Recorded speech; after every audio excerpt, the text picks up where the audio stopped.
Her har vi så indgangspartiet til den historiske miniby. Det er det, vi gerne vil have lavet om.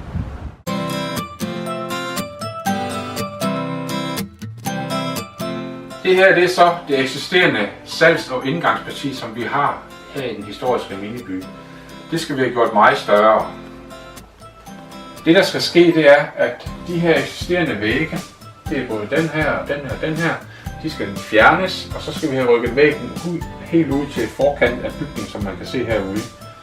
Det vil så sige, at hele det her område, det går så inddraget til et stort salgslokale.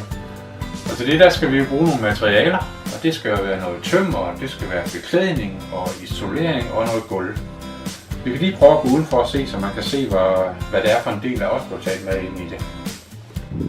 Det er så her, vi vil fortsætte med at køre facaden over til den væg, vi har herovre. Så vil vi så inddrage hele det område her til salgslokale. Det vil sige, at vi skal også have isoleret tag. Vi skal isolere byggetag længere ud for at ændre højden på udhængen. Og dertil der skal vi selvfølgelig bruge en masse byggematerialer. Det er det, vi gerne vil søge af.